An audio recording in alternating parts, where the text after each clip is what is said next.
Muy bien, muy buenas tardes. En nombre del Grupo Protectora le damos la más cordial bienvenida a este webinar sobre el síndrome de la cabaña.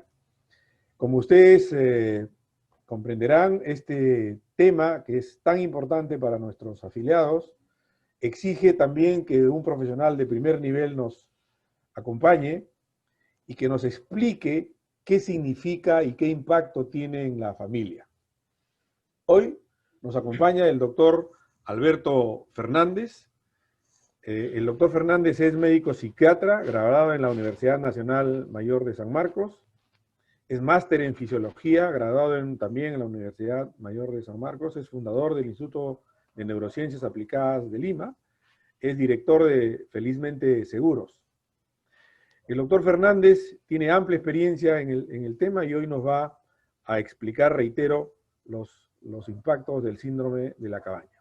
Antes de darle el pase al doctor Fernández, quiero comentarles que la mecánica de los webinars, como ya lo tenemos pactado, los micros van a permanecer cerrados durante los 30 minutos de exposición del doctor Fernández, y durante esos 30 minutos, aquellas personas que quisieran hacer alguna consulta, por favor, utilicen el icono preguntas y respuestas que tiene la plataforma Zoom al centro abajo en su pantalla. Al finalizar la exposición, el doctor Fernández atenderá las inquietudes que se hayan presentado, dando un poquito de más de detalles sobre las preguntas que ustedes tengan, para poder resolver sus inquietudes, sus sugerencias. Esta grabación va a ser enviada a sus correos electrónicos, paralelamente a la emisión a través del Zoom. Para aquellas personas que no pueden conectarse por alguna circunstancia, estamos saliendo también en vivo en Facebook Live, para los más de 11.000 seguidores que tenemos en las redes sociales, de tal manera que puedan conectarse sin ningún problema. Sin más por el momento, entonces, te cedo la palabra, Alberto, para que empiece la presentación. Gracias, Héctor. Gracias por la presentación. Tengan todos ustedes muy buenas tardes. Gracias por estar ahí. Hoy día vamos a conversar, como bien decía Héctor Vegaso, vamos a conversar sobre un tema que, aunque les parezca mentira, es antiguo, no es reciente, ¿no? Cuando hablamos de síndrome de la cabaña, hablamos fundamentalmente del temor de salir de la casa, del temor de abandonar un lugar donde uno se ha sentido cómodo, se ha sentido protegido y se ha sentido resguardado ante un peligro determinado que de alguna forma nos hacía sentir que ponía en peligro nuestra seguridad, nuestra vida, ¿no es cierto?, a nuevamente enfrentar el exterior. Y como comprenderán ustedes, hay muchas situaciones que pueden generar este proceso. Nosotros podemos ver claramente que históricamente el síndrome de la cabaña se ha presentado en la historia de la humanidad. Por ejemplo, cada vez que había una guerra, posguerra, mucha gente tenía temor justamente de salir a la calle porque se había resguardado de la guerra dentro de sus casas o dentro de búnkers, y ya se habían acostumbrado a esta modalidad, a esta forma de vivir, y se sentían absolutamente protegidos. Y la posibilidad de salir a la calle pues era terrorífica, porque de alguna u otra forma el lugar donde habían estado los había protegido permanentemente. Entonces comprenderán que históricamente el síndrome de la cabaña o miedo de salir de la casa es antiguo. Les diría que es tan antiguo como la humanidad, ¿no? Pero hoy este tema nuevamente se presenta con importancia porque hemos pasado nuevamente por un estresor que puede ser tan importante como una guerra, tan importante como un desastre natural. De hecho, es un desastre natural, ¿no? Y esta situación nuevamente nos ha hecho revivir esta situación de temor a salir de la casa. Hoy vamos a hablar entonces del síndrome de la cabaña y vamos a poner en énfasis de cómo enfrentarlo. Entonces, la primera pregunta que nos debemos hacer, lógicamente, es ¿qué cosa es el síndrome de la cabaña? Y como les había comentado, el síndrome de la cabaña precisamente es el miedo de salir de la casa, ¿no es cierto?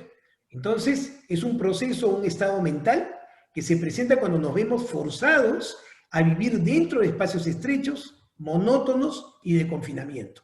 Claro, presentado así uno dirá que imposible que yo me vaya a acostumbrar a vivir en un espacio de estas características, pero recuerden siempre ustedes que el ser humano, con toda su complejidad y con todos los avances tecnológicos que existen, siempre tiende a construir rutinas para poderse adaptar a las situaciones nuevas. Y lógicamente el quedarse en su casa, en este caso por una restricción sanitaria, es una situación nueva.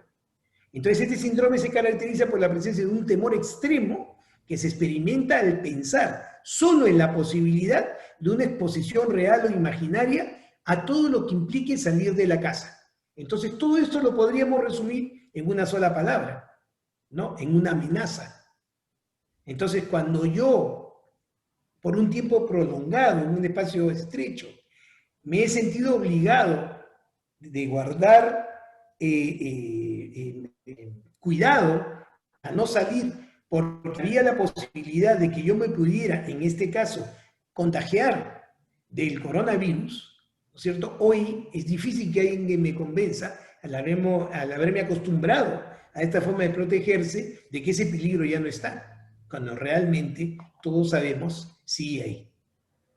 Entonces el origen del apelativo síndrome de la cabaña se remonta a los tiempos de la colonia inglesa en América. Cuando los colonos ingleses comienzan a llegar a América, ¿no es cierto?, llegan con una desinformación con respecto a cómo se manejaba el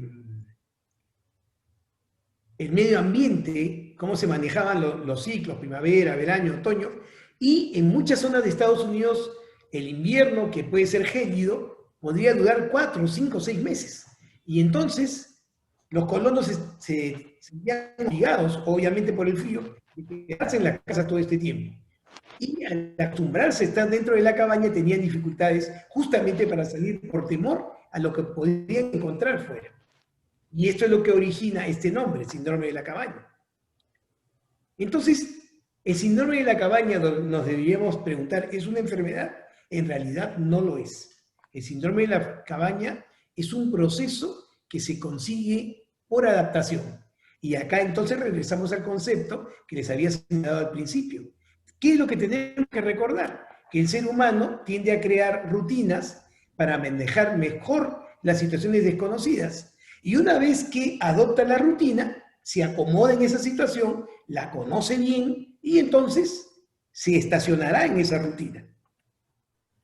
Mientras que los primeros días del confinamiento, en este caso produce desasosiego, posteriormente la mayoría de las personas se acostumbra a estar en casa y se produce más bien el efecto contrario. Ya no es tan desagradable, ya no me produce desasosiego, al contrario, me produce tranquilidad porque comienzo a confirmar que efectivamente estar en mi casa es una forma de protegerme. Muy bien. ¿Qué me empuja a tener temor? En este caso específico, el temor al contagio por el coronavirus. La utilizamos entonces para hablar, en este caso, usamos el término síndrome de la cabaña para hablar del miedo a salir de la casa en tiempos de coronavirus. Se aplica hoy para esta pandemia. Y un temor, el temor que nos da el salir y podernos contagiar, es un temor muy real y que está ligado justamente al riesgo de contagio. Hay un estudio en Europa reciente que ha arrojado que 7 de cada 10 personas teme contraer la enfermedad. Por lo tanto, esto explica el por qué el síndrome de la cabaña está siendo tan prevalente en esta época. En consecuencia, en buen romance, en realidad, el síndrome de la cabaña responde a un estrés persistente que ha provocado la pandemia. Ese es el resultado. Ese era uno de los problemas que se iban a presentar cuando bajara el número de contagios y bajara la mortalidad y las políticas de Estado relajaran justamente aquellos procedimientos para evitar el contagio, para activar la economía, y eso nos iba a obligar lógicamente a salir de la casa. Entonces, ¿cuáles son los factores externos que condicionan este temor? Y estoy seguro que ustedes van a estar de acuerdo conmigo. La información constante sobre la pandemia, acentuada en lo más negativo del proceso, que obviamente para quienes se encargan de la información, es lo que más vende.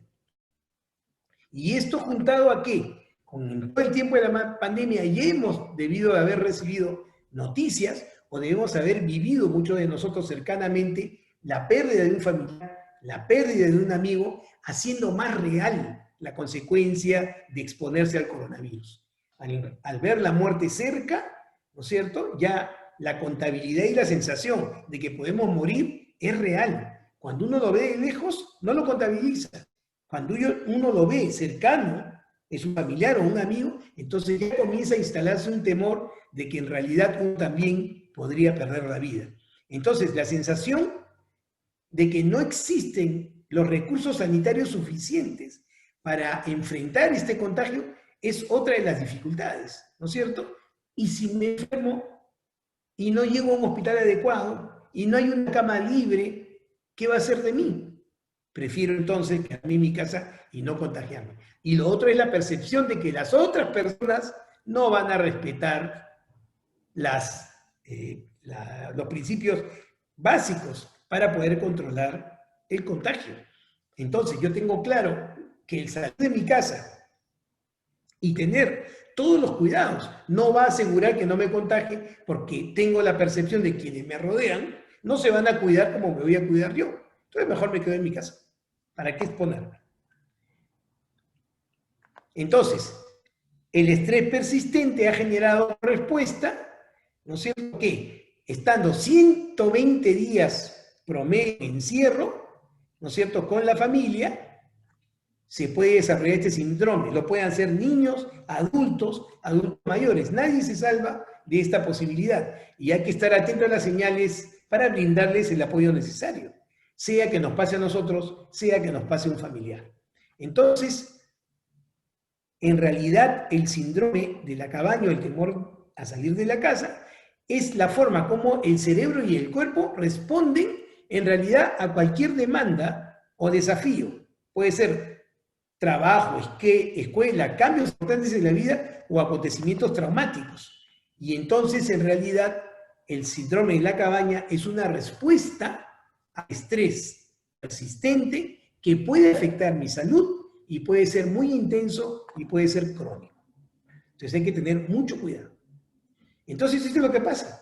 La casa se vuelve un espacio protegido, es mi fortaleza, es donde yo voy a estar seguro. Por lo tanto, mi casa se convierte en mi refugio, en un espacio protegido que es sinónimo de seguridad. Y no todo el mundo, como ustedes entenderán, lleva igual de bien salir nuevamente del castillo a un espacio poco cuidado donde me puedo contagiar. Entonces, el miedo me va a dominar. Y el evento más importante del síndrome de la cabaña es el miedo. El miedo es la emoción dominante. Y esto no tiene por qué ser algo negativo, sino es incapacitante. ¿Qué es lo que quiero decir? Es normal tener miedo. Efectivamente, sí nos podemos contagiar. Efectivamente, hay gente que no va a tener los cuidados que voy a tener yo. Efectivamente. Entonces, el temor no es el problema. Porque el temor, ¿para qué me debe servir? El temor es una señal del sistema nervioso que me dice, mira esta situación, tienes que tener cuidado, adáptate. El problema es cuando el temor me paraliza, me incapacita. Y entonces el temor pierde su función. Es ponerme en alerta y me termina incapacitando, y eso sí se convierte en un problema. Entonces el miedo pasa de ser funcional a ser disfuncional. Y eso es justamente lo que debemos evitar. ¿Cómo se manifiesta el síndrome de la cabaña? Se manifiesta tal cual uno está enfrentado al estrés crónico. Por lo tanto, las personas más proclives a sufrir de esto son, uno, los individuos con factores de riesgo para el coronavirus. Es decir, si yo soy obeso, soy hipertenso, he tenido un infarto, tengo diabetes, voy a tener mucho más temor de salir a la calle. Por lo tanto, mi probabilidad de hacer un síndrome de la cabaña será mayor. Los individuos que antes de cualquier cosa ya eran aprensivos, estas personas que son preocupadas, que están pendientes de todo, que quieren manejar todos los factores, al haberse acostumbrado a estar en su casa y manejar todos los factores en un espacio relativamente pequeño, lógicamente, se van a sentir mucho más cómodos y no van a querer salir a la calle. También aquellos que pasaron el confinamiento solos, porque imagínense, normalmente un ser humano efectivamente crea rutinas, pero cuando estoy con varias personas, mi rutina va a ser más elástica, mi rutina va a tener una capacidad más plástica, pero si me quedé solo, mi rutina va a ser totalmente rígida, lo cual me va a impedir poderme adaptar como quisiera. Aquellos que no tuvieron necesidad de elaborar, es decir, que hicieron el trabajo en la casa y no tuvieron que salir.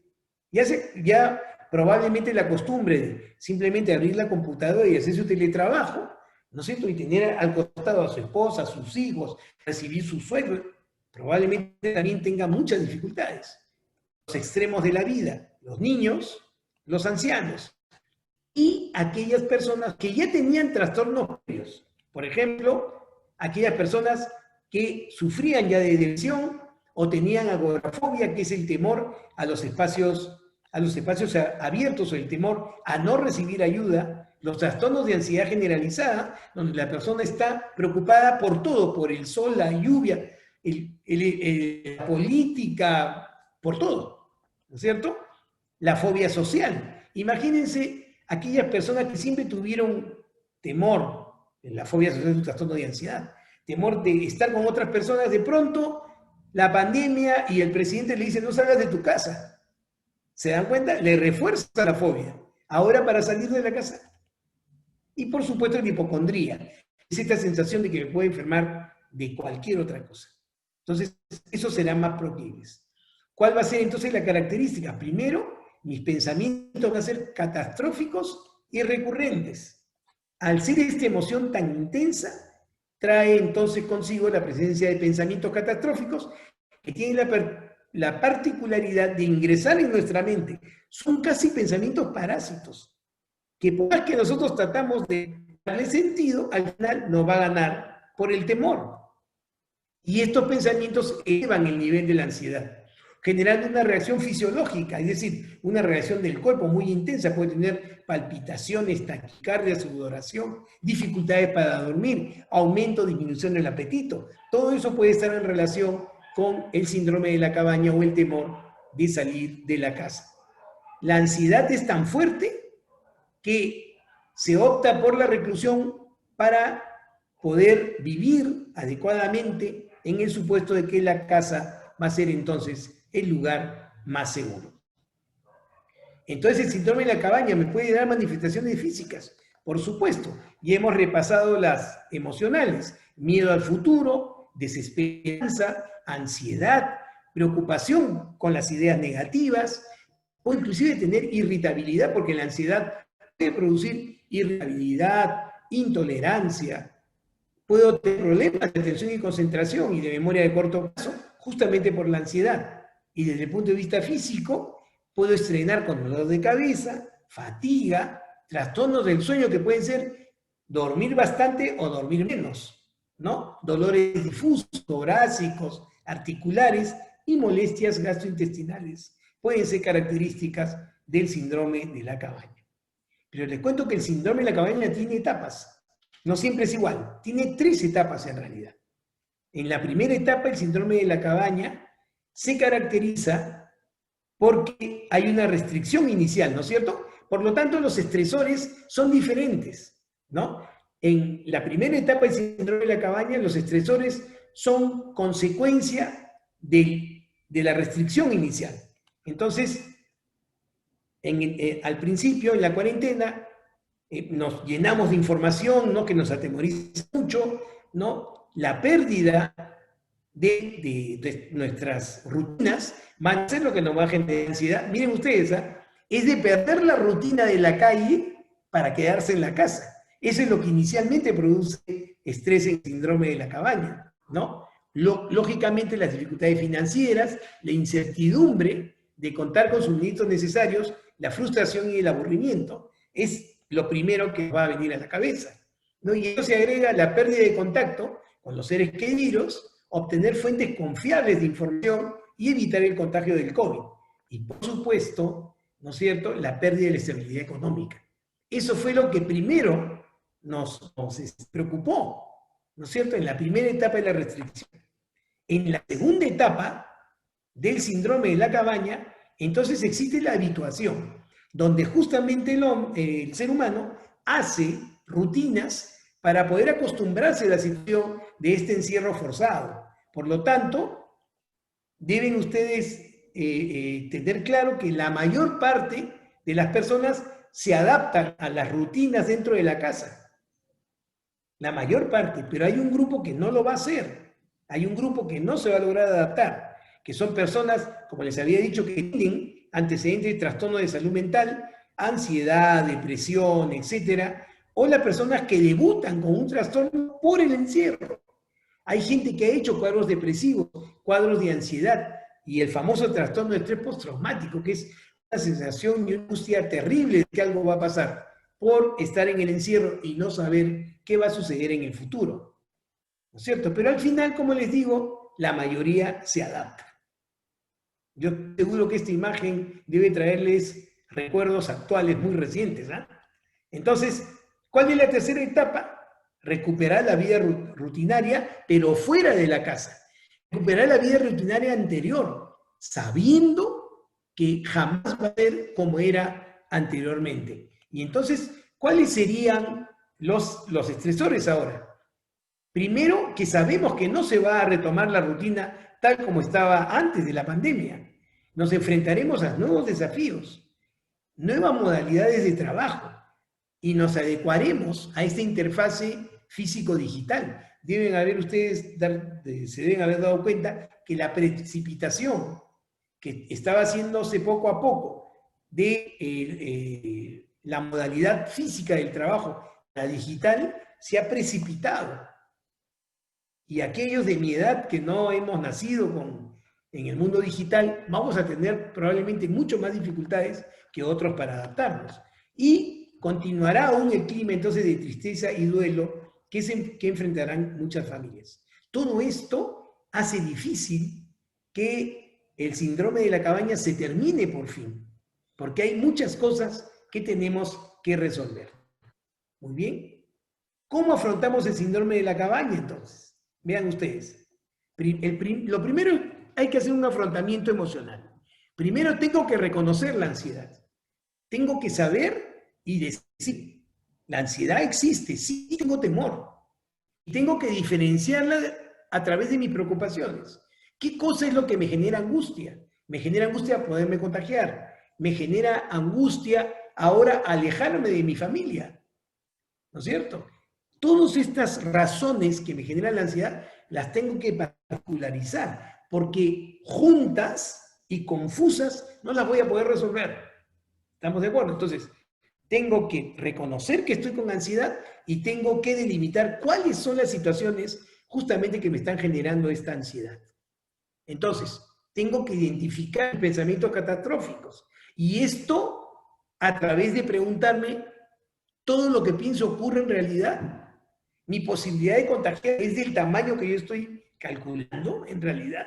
Cuando salga voy a tener dificultades, tantas dificultades para adaptarme al trabajo como está ahora. Me he podido adaptar a esta situación de encierro, que hacía casi volverme loco al principio. ¿Por qué ahora no podría adaptarme a esta nueva realidad? Entonces, se trata de darle a la situación el tamaño justo. Lo otro es que lo debo comunicar con las personas que están cerca de mí. ¿Por qué? Porque se van a sorprender. Yo de repente, como tengo mucho temor y no quiero verme débil ante mi familia, no cuento. Pero saben ustedes que todos están en la misma danza y probablemente todos necesiten conversar entre ustedes. ¿Por qué? Porque la ansiedad y el temor se disipa cuando se comenta y funciona bien porque se pueden tomar entonces soluciones conjuntas. Hay que confrontar la ansiedad de forma paulatina para ir ganando confianza. Si la ansiedad es algo que no se puede controlar, me inhabilita, no puedo dormir, dejo de comer, no puedo trabajar, entonces ya en ese momento efectivamente ya tendría que buscar ayuda profesional, porque si pasara esto, ya no es un síndrome de la cabaña. El síndrome de la cabaña me ha generado otro trastorno que ameritaría entonces una intervención profesional. ¿Cuál sería el afrontamiento operativo? ¿Qué es lo primero que tengo que hacer? Me preocupa el contagio. Entonces cumpliré con los protocolos de seguridad. Así yo tenga la percepción que los otros no lo van a hacer, porque si yo lo hago, voy a estar mucho más protegido. Las salidas, si me preocupa, deben ser graduales, poco a poco, para irme acostumbrando a lo que voy a enfrentar. Hablar sobre mis sentimientos. Le decía, aceptar el temor, aceptar la ansiedad y diversificar las causas de esa ansiedad, ¿no? Validar mis emociones. Validar en el sentido de que es normal que sienta lo que estoy sintiendo. No por lo que estoy sintiendo soy cobarde, ¿no es cierto? Porque el peligro efectivamente es real y es bueno que yo tenga previsión, ¿no? Entonces, tengo que valorar mis emociones. Y, señores, hay que pensar en positivo. Es la mejor alternativa. Tenemos que pensar justamente que las cosas se van a resolver. Si he llegado hasta este estado, me he podido, como les digo, ambientar y he podido adaptarme al encierro, voy a poder con seguridad nuevamente adaptar a esta nueva situación. Tengo que tener una red de apoyo, que lógicamente es mi familia, y tengo, escúchenme bien, no se trata de romper todas las rutinas que yo había logrado en la casa para adaptarme a lo nuevo. No, no, no. Conservemos las rutinas saludables. Conservemos la rutina, por ejemplo, de darle un tiempo a la familia, darle un tiempo a los hijos, darle un tiempo al estar con la pareja. Aproveché esas rutinas que son saludables. Mucha gente optó por cocinar, por compartir. Eso no deberíamos dejarlo, ¿no? Y adoptar nuevas rutinas que nos ayuden a adaptarnos afuera. ¿Estamos de acuerdo? Entonces, si nosotros combinamos las rutinas saludables que hemos obtenido estando en la casa, la podemos traspolar hacia afuera, combinándolas con las rutinas saludables por las que voy a optar para poderme adaptar a esta nueva situación, ¿no es cierto? Por lo tanto, tengo que ser flexible conmigo y con el otro para poder comunicar lo que sentimos y hacer, si es que estoy en familia, trabajo conjunto para poder resolver el problema. ¿Cuál sería el rol de la familia? Escuchen bien, por favor. Miren ustedes, la familia debe mostrar una actitud comprensiva. ¿Saben qué significa eso? Tengo que ser empático. ¿Qué cosa es la empatía? Poder reconocer la emoción del otro. Poderme poner en el pellejo del otro. No traer el otro y ponerlo en mi pellejo. No traer al otro, agarrar lo que siente, interpretarlo como yo soy. Eso no funciona. Les digo esto porque nosotros tenemos esta tendencia. Cuando vemos a alguien sufrir, ¿saben lo que decimos? Yo estoy pasando por lo mismo y a mí no me ha afectado. Esto es una cuestión de fortaleza, hermano. Es cuestión de que tú. Y no tenemos la menor idea de lo que estás sintiendo. Si yo quiero resolver un problema, ¿qué es lo primero que tengo que hacer? Conocer el problema. Si la persona que está frente a mí está sufriendo, ¿qué mejor que la persona que me cuente cuál es la característica de su sufrimiento para poderlo ayudar? Si no presto mi oído y me vuelvo un regente, ¿no? Me vuelvo el rey de la fortaleza, ¿no? Y de la moralidad, entonces yo le voy a decir lo que tiene que hacer sin tener la menor idea de lo que está sintiendo. Entonces, ser empático es prestar el oído, darse tiempo para conocer lo que el otro está sintiendo. Y lo otro que tenemos que hacer es ser respetuosos, porque nos pareciera hasta ridículo el temor del otro. Y el ser respetuosos no significa que estemos de acuerdo. El ser respetuosos es poder entender que hay personas que pueden sentir diferente a otros. Y porque en nuestra experiencia personal nos parezca ridículo, al otro lo hace sufrir. Entonces tengo que tener respeto por lo que el otro piensa y siente. Todo esto, les decía, es tener empatía, ser empático. ¿Estamos de acuerdo? Entonces, no tenemos que forzar a nadie. Esto no se soluciona agarrar familiar, tirándolo por la ventana para que salga afuera y vea que no pasa nada. No, señores, así no es. Eso es traumático. No debe presentarse esta metáfora, ¿no? Solo si la persona acepta, hay que ayudarlo, como les decía, y lo más saludable es hacerlo poco a poco. Si las reacciones físicas del familiar son muy intensas, recuerden que estas son respuestas de protección, no de daño. O sea, quien tiene temor puede responder agresivamente, puede responder de manera irritable, pero no es personal, no es contra ti que quieres ayudar, es contra la situación, es una forma de protegerse. Entonces, no olvidar esto.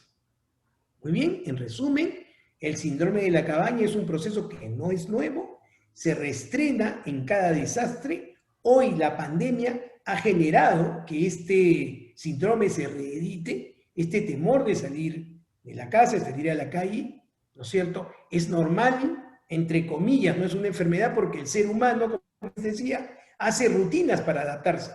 La mayoría se ha adaptado y la mayoría ha obtenido un equilibrio y una tranquilidad dentro de la casa y siente que la casa es su mayor protección. Entonces, ahora, ¿qué hay que hacer? Adaptarse a la nueva realidad. Y en la nueva realidad nos cuesta salir. Y entonces hay que tener estrategias para eso. Salir poco a poco, seguir con los protocolos, cuidarnos, aceptar nuestros temores, analizar nuestros temores y ayudar a nuestros familiares, teniendo una conducta empática para poder comprenderlos también a ellos, como nosotros vamos a exigir que ellos nos comprendan a nosotros y poder trabajar en conjunto y en familia, salir hacia afuera, como lo hicimos para podernos adaptar dentro de la casa cuando nos tocó estar en confinamiento. Muchísimas gracias por su atención. Perfecto, muchas gracias Alberto, muy clara la exposición. Aprovecho un poco, tenemos preguntas del público, tanto en el Zoom como en el Facebook Live. Yo voy a tratar de compartirlas para que Alberto nos puedas un poquito por supuesto, contestar. sí. Recuerden que los que están en el Zoom pueden hacer sus preguntas a través del icono preguntas y respuestas que está abajo en la pantalla, y así podremos un poco escuchar los sabios consejos del doctor Fernández. Wilfredo nos pregunta, ¿el que una persona en la familia tenga este síndrome puede que influye para que el resto de la familia lo tenga? Excelente pregunta, excelente pregunta. Miren ustedes, el ser humano es un ser que vive en sociedad, no por cuestiones románticas, sino que es la forma más eficaz para que la especie pueda sobrevivir a cualquier contingencia. Por eso es que nosotros mostramos las emociones claramente. Solo el ser humano tiene una amplia capacidad de mostrar sus emociones a través de sus gestos faciales. Por eso que el ser humano tiene muchísimo más músculos expresivos que cualquier otro mamífero. Entonces la emoción se puede ver. ¿Pero por qué se puede ver? Porque hay la necesidad de comunicarse con el otro para que el otro, sin necesidad de hablar, pueda reconocer cuánto uno está sufriendo y necesita ayuda. ¿Estamos de acuerdo? Entonces, no es que la tristeza se contagia. No, señor. Lo que sucede es que la tristeza se interpreta y se reconoce. Y siempre causa temor lo desconocido. Entonces, si yo tengo un familiar que está triste, lo veo triste, lo que debe generarme es empatía, ¿no es cierto? Lo que debe impulsarme es intentar ayudarlo, no al temor de que me vaya a contagiar, porque si él está triste yo me voy a poner triste, no. Es nuestra capacidad de poder reconocer lo que nos da una ventaja sobre los otros mamíferos, porque si yo reconozco la emocionalidad del otro y sé que está sufriendo, creo que me toca acercarme, prestar el oído y escuchar, y entender, y ayudar. Si yo logro que esa persona se reconforte, ¿saben lo que sí me va a contagiar? La satisfacción de haberlo ayudado. ¿Qué te parece? No se contagia el sufrimiento, se reconoce el sufrimiento. Perfecto, perfecto. Hay otra pregunta de Ruth en la que nos comenta ¿cómo hacer para contrarrestar el temor que tengo para salir y no contagiarme? Muy bien. A ver, ya has empezado perfectamente bien, Ruth. Justamente lo que has hecho es el primer paso. Lo primero que tengo que hacer es reconocer, pues, efectivamente tengo temor de contagiarme. Y es un temor justificado, Ruth. Es justificado. Entonces, ¿cómo se minimiza el temor a un contagio? Muy simple, ¿no es cierto? Primero, cumpliendo con los protocolos de cuidado. Porque está demostrado, totalmente demostrado, Ruth. Si tú conservas un espacio adecuado, que es 1,5 metros, ¿no es cierto? Y usas tu mascarilla, hay muy poca probabilidad de que tú te puedas contagiar. Porque nosotros no vamos a caminar por lugares de altos focos de contagio. Lo que mata a las personas es la carga viral. Y en este momento no hay carga viral importante que pueda traspasar ni tu mascarilla ni tu distanciamiento. Entonces, en realidad, si tú guardas tu distancia y te pones tu mascarilla, muy pocas probabilidades de que te vayas a contagiar. Entonces, anda contabilizando para que vayas perdiendo el temor. Pero te sugiero, anda saliendo de la casa poco a poco, primero a la tienda y regresa para que veas que no pasa nada, después visita a tus familiares para que veas que no pasa nada, y así sucesivamente para que tú vuelvas nuevamente a tener la confianza de que tus propias defensas y tus propios cuidados pueden evitar tu contagio. Perfecto. Eh, Pedro nos dice, quizás es una pregunta que está relacionada, pero dice, ¿el tratamiento de ansiedad y depresión intensos puede tratarse? Por supuesto. A ver, por eso les digo, a ver, es una excelente pregunta porque en realidad la pregunta de nuestro oyente es la siguiente. Miren si no es correcto.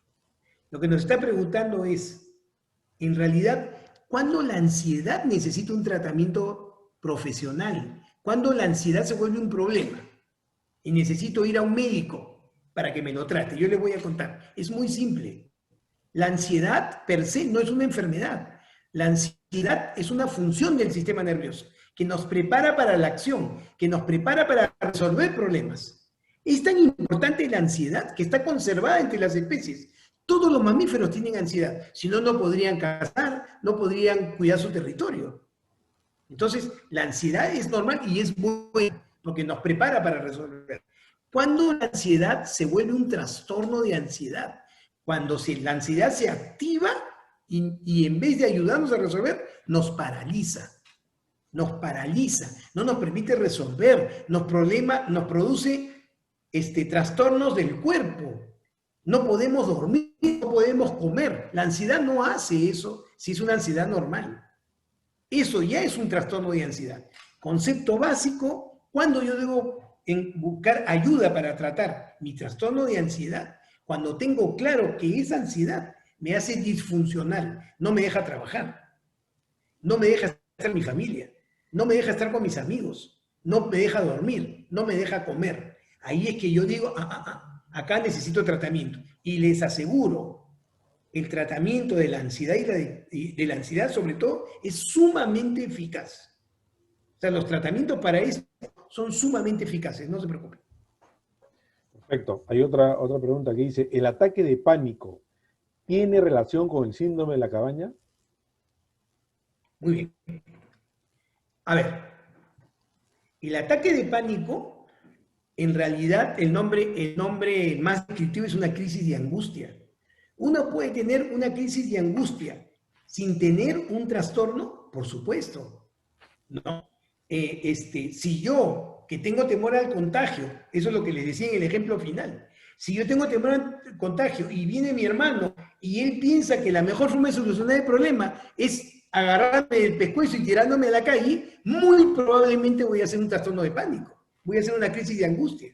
¿Por qué? Porque yo todavía no he racionalizado mi temor. Todavía no tengo claro a qué le tengo miedo. Entonces, cuando salga afuera, voy a sentir las amenazas juntas. Y puedo hacer una crisis de angustia sin tener necesariamente un trastorno de ansiedad. Justamente para evitar eso es que tenemos que hacer reconocimiento de nuestros temores, tenemos que analizar cada proceso que me genera temor para darle el tamaño correcto y cuando empiece a salir no voy a hacer un ataque de pánico. Por eso tengo que tener cuidado. Si es muy intenso mi temor, hay que salir a pocos, hay que racionalizar, hay que conversar con la familia para disminuir el temor. Perfecto. Daisy nos pregunta, ¿buscar la soledad es un efecto del síndrome también? Es una buena pregunta. Miren, buscar la soledad no es una característica del síndrome. Más bien, si uno se siente cómodo solo, puede ser un síndrome de la cabaña. Porque en realidad lo que está haciendo es justificar el querer estar solo. Lo que habría que analizar es por qué prefiero estar solo y entonces estar con las personas. ¿Estamos de acuerdo? Porque el síndrome de la cabaña no te aleja de las personas. Uno hace síndrome de la cabaña solo o acompañado. La soledad no es una condición. ¿Estamos de acuerdo? Si uno hace un síndrome de la cabaña porque se quedó solo en su casa y no porque quería estar solo, eso se soluciona. Va a ser un poco más complicado porque ha estado solo en el proceso, las rutinas son más rígidas, pero eso se soluciona. No confundir el querer estar solo voluntariamente, ¿no? Y el haberse quedado solo producto de la pandemia. Perfecto. Homer nos pregunta, ¿qué pasa si la persona no quiere salir por temor a contagio? ¿Cómo debemos tratarlo? Perfecto. Primero, es lo que les decía, primero me tengo que sentar con mi familiar en una actitud de oír, en una actitud de comprender, no en una actitud amenazante. ¿Ya? Les digo porque nos provoca, oye, déjate tonterías, vamos a salir a la calle de una vez, mira, te estás perjudicando a todos, todos queremos ir a trabajar, ahora no te podemos quedar solo. Así no se puede. No, no, no, no.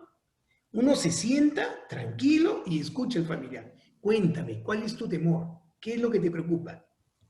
Y uno debe escuchar, no interrumpir para ir corrigiendo pensamientos, porque esa también es una tendencia. No tengo miedo de contagiarme. Ay, pero todos nos podemos contagiar. No, señor. Deje usted que termine de hablar su familiar. Tengo miedo de contagiarme. ¿Por qué? Entonces explicará, mira, lo que pasa es que y ustedes van a comenzar a descubrir cosas que no habían pensado, que su familiar está pensando. ¿Sabes qué? En realidad tengo miedo de contagiarme porque me acaba de llamar mi amigo y me ha dicho que mi mejor amiga ha fallecido y ella estaba más sana que yo y yo soy obeso. Y entonces ustedes van a poder construir la historia, van a saber que va mucho más allá del hecho de poner un pie en la calle. Pero si ustedes no tienen conocimiento de cuál es el tamaño del temor, ¿ya? No van a poder ayudar a su familiar. Entonces, primero, conocer el problema, escuchar con paciencia, extendido. Y sobre eso ustedes podrán razonar con su familiar para poder deliberar sobre cada condición que le genera temor e ir resolviendo cada problema, no todo a la vez, para que luego, vencidos los temores, se les pueda estimular a salir a la calle. Es la mejor fórmula. Ahora, si a pesar de todo lo que les estoy diciendo, no puede salir, tiene pánico cada vez que abren la puerta, y eso es un trastorno de ansiedad. Entonces, ya ahí tendríamos que buscar una ayuda profesional. Perfecto. Daniel nos pregunta, si una persona con el síndrome de la cabaña sale a la calle con mucho cuidado y protegido y es contagiado del COVID en la calle, ¿qué sucede con esa persona? Lo que va a suceder con esa persona es que se va a tener que ir a tratar. Eso es lo primero que va a pasar. Miren, Así es. lo que es inevitable, lo van a tratar. Y una vez que salga del cuadro, ya no va a haber síndrome de la cabaña. Porque ya se contagió y ya hay temor a que se vuelva a contagiar, ni le va a pasar absolutamente nada. En realidad se solucionaría el problema. De acuerdo. Yolanda nos pregunta, ¿el insomnio es ansiedad? ¿Y qué se debe hacer? Perfecto. No, el insomnio no es ansiedad. El insomnio es insomnio. Allá. ¿Qué cosa es el insomnio? El insomnio es la imposibilidad de poder iniciar el sueño, o iniciado el sueño se interrumpe, o iniciado el sueño uno despierta demasiado temprano, o uno duerme todas sus horas, pero despierta como si no hubiera dormido. Todo lo que les acabo de decir es insomnio, es la dificultad para dormir adecuadamente. Hay decenas de causas de insomnio. Una de las causas del insomnio son los trastornos de ansiedad, ¿cierto? Entonces, los trastornos de ansiedad que tienen como base un temor de fondo irreductible pueden hacer que yo tenga dificultades para iniciar el sueño porque estoy pensando constantemente que algo va a suceder y que eso que va a suceder es catastrófico y puede poner en peligro mi seguridad. Y entonces eso va a impedir que yo duerma. Pero yo no duermo porque no puedo dormir, no porque tengo un problema primario del sueño. No, no puedo dormir porque tengo ansiedad. La ansiedad puede producir insomnio, pero el insomnio no es ansiedad. ¿Se entendió? Yo puedo tener insomnio por ansiedad, pero también hay muchas otras razones por las cuales puedo estar ansioso. Perfecto. Dice, ¿podría indicar algunos síntomas de trastorno de la ansiedad? Esa es una pregunta muy abierta porque hay varios tipos de trastornos de ansiedad y no todos los trastornos de ansiedad son iguales, ¿no? Hay la fobia social, las fobias específicas, el trastorno postraumático, el trastorno de pánico, el trastorno de ansiedad generalizada, o sea, hay varios tipos de trastornos. Pero para no desairar a quien pregunta, les puedo decir algo que es un patrón para todos los tipos de trastorno de ansiedad, que es el temor. La ansiedad tiene como síntoma que engloba a todos un temor irracional, que es el fondo de la expresión de diferentes síntomas dependiendo del tipo de trastorno de ansiedad. Pero claramente el síntoma es un temor irracional. Perfecto. Lani nos pregunta, ¿se requiere prepararse antes de salir?